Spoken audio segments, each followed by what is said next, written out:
নিজেকে নিয়ে খুবই গর্ব করত। মন্ত্রী, সভাসদ সবাই সে কথা জানতো বলে সর্বদা তারা মন জুগিয়ে রাজার মিথ্যে প্রশংসা করত। একমাত্র রানী সুভদ্রা জয়সিংহকে সঠিক সত্য কথা জানাতে কখনো দ্বিধা করত না।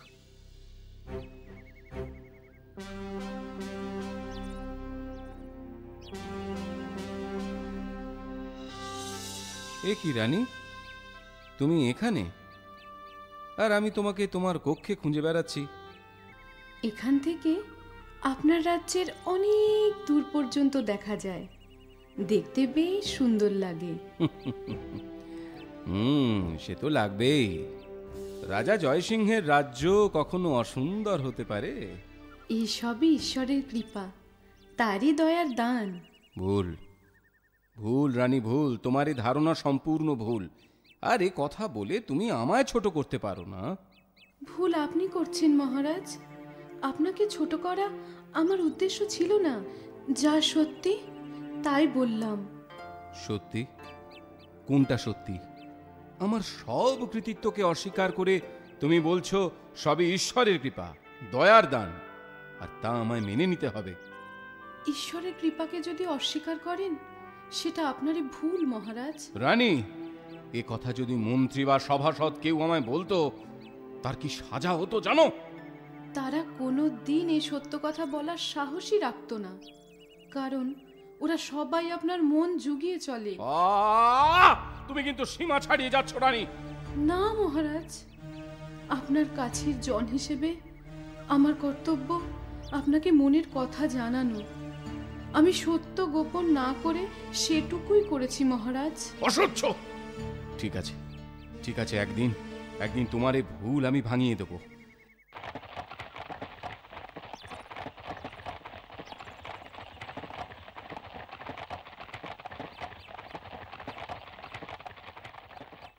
বাহ, প্রতিবারের মতো এবারও ফসলের ফলন বেশ ভালোই হয়েছে। কি বলো মন্ত্রী?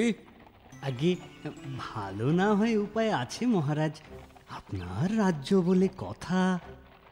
আমার রানী বড় অবুঝ। সে বলে সবই নাকি ওই ঈশ্বরের দান। যে দেশের মেঘ আপনার কথা শুনে চলে, সেখানে সব কৃতিত্বই আপনার মহারাজ। ঠিকই বলেছ। সে কারণেই আমার রাজ্যে অনাবৃষ্টিতে কখনো খরা দেখা দেয়নি, আর অতিবৃষ্টিতে কখনো বন্যাও হয়নি মহারাজ। আচ্ছা মন্ত্রী, আগে হ্যাঁ বলো তো তুমি কার ভাগ্যে খাও? আগে আগে আপনার ভাগ্যে মহারাজ। শুধু আমি কেন, এদেশের সবাই আপনার ভাগ্যে খায় মহারাজ। তোমাদের মতো করে রানীও যদি আমায় একটু বুঝতো। যাক সে কথা, চলো এবার প্রাসাদে ফেরা যাক। আগে আগে চলুন মহারাজ, চলুন।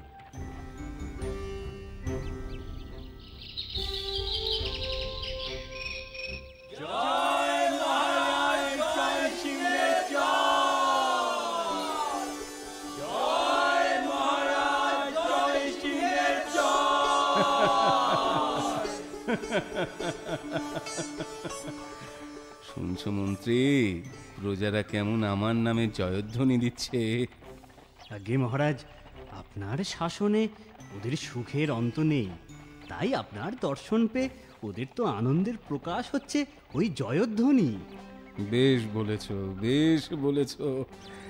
এই জন্যেই তোমায় এত ভালো লাগে মন্ত্রী।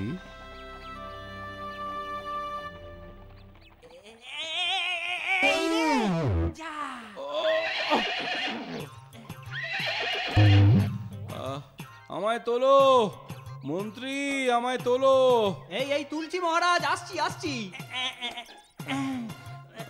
আপনার আঘাত লাগেনি তো মহারাজ? এই কে রে তুই? কোন হামুক আমায় ফেলে দিয়ে আবার জিজ্ঞেস করছিস লাগেনি তো? ও আগে আমার নাম ভোলা। এ ঘটনার জন্য আমি অনুতপ্ত মহারাজ, তবে আমার কোনো দোষ ছিল না। বলি তোর দোষ না তো কার দোষ শুনি? হ্যাঁ, আমি কি আর ইচ্ছে করে সামনে এসেছি মন্ত্রী মশাই? ওই কলার খোসায় পা পিছলে গেল যে। তা দেখে শুনে পথ চলতে পারিস না? চোখ কানা নাকি? আগে আমি মহারাজকে দেখছিলাম কি না। শোনো শোনো মন্ত্রী, আহাম্মকের কথা শোনো। আমার মুখ দেখে নাকি ও আচার খেলো। না মহারাজ, আমি তা বলতে চাইনি। চাইনি বললেই হবে? এই বললি তো তুই বেটা নিজে অনামুকো, তোর মতো অনামুকোর মুখ দেখেছেন বলেই না মহারাজ অমন করে পড়ে গেলেন। আহা, মন্ত্রী, ওর উচিত শাস্তি চাই। ও পায়ে কি যন্ত্রণা! সেটাই উচিত মহারাজ। কি বললে? সেটা উচিত মানে আমার পায়ে যন্ত্রণা হওয়া উচিত?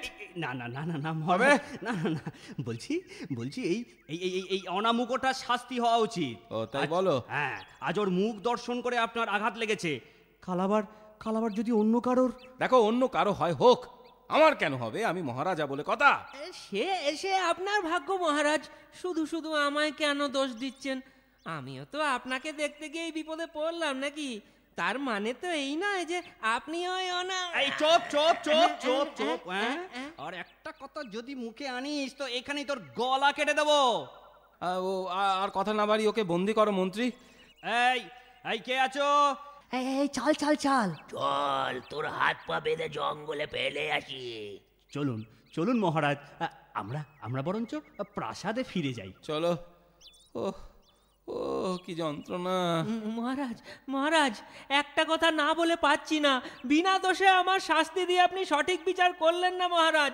এর জন্য একদিন আপনাকে অনুতপ্ত হতে হবে মহারাজ। চলুন মহারাজ, চলো।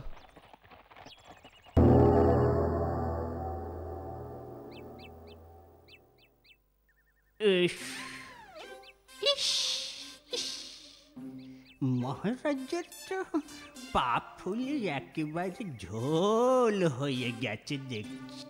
হা কথা ছিড়ি দেখো। বলি, ঢোল বাজাতে তোমাকে রাজবৈদ্য রাখা হয়নি? ঢোল কমতে কতদিন লাগবে তাই বলো? আগে তা মাসখানেক তো লাগবেই মহারাজ। তাহলে আর তোমার কেরামতি কি হলো?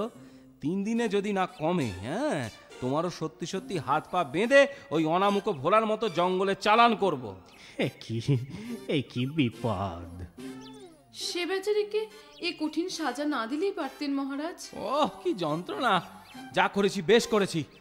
আমার বিচার নিয়ে তুমি আর কথা বলো না রানী। আরে ঈশ্বর তার মঙ্গল করুন। হ্যাঁ, এবারে এখানে ফেলে যাই, কি বল? হ্যাঁ, আর ভেতরে যাওয়াটা ঠিক হবে না, শেষে নিজেদেরই বিপদ হবে। আচ্ছা, রাজার কিন্তু এতটা নির্দয় হওয়া উচিত হয়নি বল? আরে আমাদের আর কি দোষ?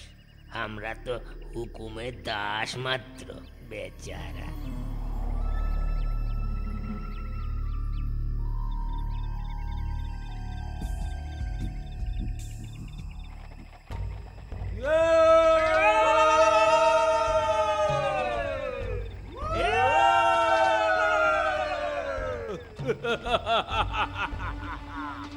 মা ভবানীর কৃপায় আজ বেশ ভালোই লুট করা গেছে। ধনীদের ধন রত্ন লুণ্ঠন করতে বেশ ভালোই লাগে।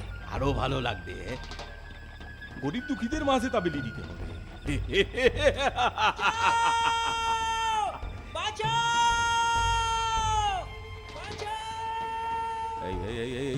এই জঙ্গলে কার আর্তনাদ? হ্যাঁ, চলো গিয়ে দেখি।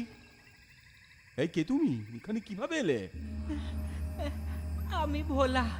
মহারাজের আদেশে প্রহরীরা আমাকে এই জঙ্গলে ফেলে গেছে। এই নীলু, যা আগে ওর বাঁধন খুলে দে।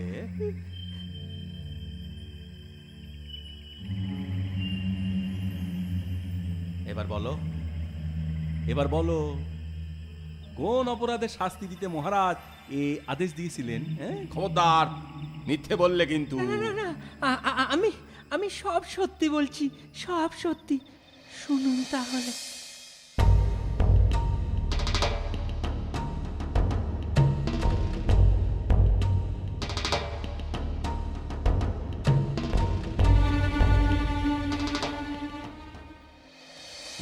বুঝলুম।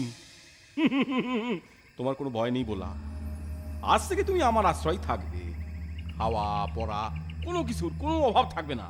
কিন্তু কিন্তু সর্দার, আবার আবার কথা দ্বিধা করো না, সহিচ্ছায় আমাদের দলে না ভিড়লে ডাকাতি করতে আমি তোমাকে জোর করব না। হ্যাঁ, তুমি আমাদের অতিথি হই থাকবে।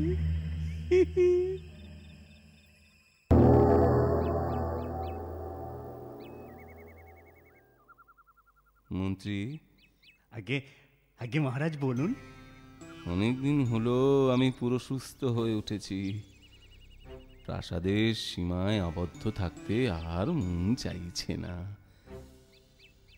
তাই ভাবছি মৃগয়ায় যাব। ঠিক আছে মহারাজ, আমি আমি সেই মতো সব ব্যবস্থা করছি মহারাজ। শোনো মন্ত্রী, আমি চাই শুধু তুমি আর আমি শিকারে যাব। অযথা লোক বাড়ালে তাদের শোরগোলে হরিণ বাঘ হয়তো সামনেই পাবো না। যথা আজ্ঞা মহারাজ। আজ আবার কোন অনামুখর মুখ দেখে শিকারে এসেছি কে জানে। হরিণ বাঘ তো দূরে থাক, একটা বন মুরগিরও দেখা পেলাম না। তাই তো দেখছি মহারাজ, তবে আর গভীর জঙ্গলে যাওয়া ঠিক হবে না মনে হয় মহারাজ। কেন ঠিক হবে না? কেন, কিসের ভয়ে? আগে আগে মহারাজ, শুনেছি এই জঙ্গলে কালু ডাকাতের ডেরা আছে।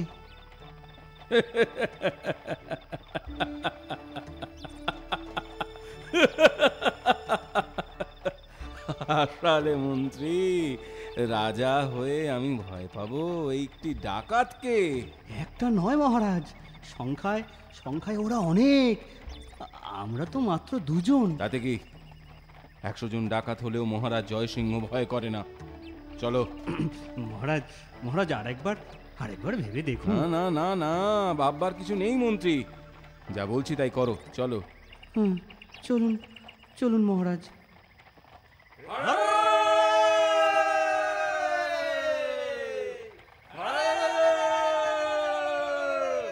থামো থামো থামা তোদের হারে রে রে, না হলে আমার এই পথ আটকানোর সাজা হাড়ে হাড়ে টের পাবি। হারে রে রে রে রে, আমি কে জানিস? পোশাক দেখে তো রাজা বলেই মনে হচ্ছে। তবে পথ ছাড়।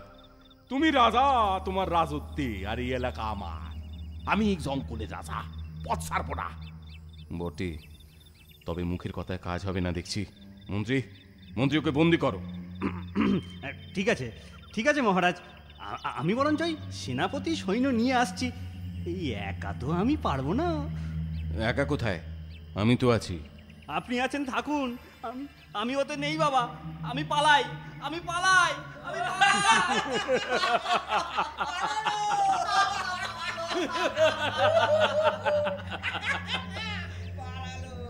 কেমন তোমার মন্ত্রী রাজা? এই রাজাকে আমাদের ডেরায় নিয়ে চল। এ তোমরা কাকে বন্দি করে এনেছো? এ তো আমাদের রাজা জয়সিংহ। ও, এই জয়সিংহই তাহলে বিনা দোষে হাত পা বেঁধে জঙ্গলে ছেড়ে গিয়েছিল। তাহলে তো ভালোই হলো। এবার তুমিও ওর গর্দান নাও বলা দেখি। না না কালু সর্দার, তা হয় না। মহারাজ আমায় সাজা দিয়ে ভুল করেছিলেন, তার প্রতিশোধ নিতে আমি এ ভুল করতে পারি না। একে ভুল বলছো কেন তুমি?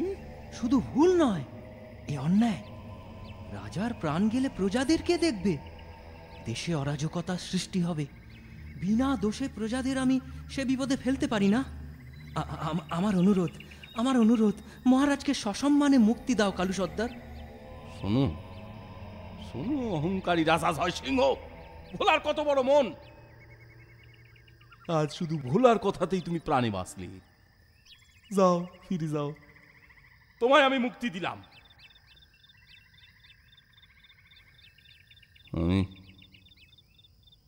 আমি আমার ভুল বুঝতে পেরেছি ভোলা। তুমি আমায় ক্ষমা করো। তোমার যোগ্য সম্মান আমি তোমায় দেব। আমার রাজ্যে তোমার মতো এক বিবেচক মন্ত্রীর খুবই প্রয়োজন। আজ থেকে তুমি তুমি আমার রাজ্যের মন্ত্রী। জয় জয় জয়, নবনিযুক্ত মন্ত্রী ভোলার জয়। এই তোমরা সবাই বলো জয়, নবনিযুক্ত মন্ত্রী ভোলার জয়। নবনিযুক্ত মন্ত্রী ভোলার জয়। এরপর ভোলাকে নিয়ে রাজা জয়সিংহ রাজপ্রাসাদে ফিরে আসেন এবং অকর্মণ্য মন্ত্রীকে তাড়িয়ে দিয়ে ভোলাকে তার জায়গায় বহাল করেন। নিজের মিথ্যা অহংকারকে ভুলে গিয়ে জয়সিংহ প্রকৃতই একজন প্রজাদরদি রাজা হয়ে ওঠেন।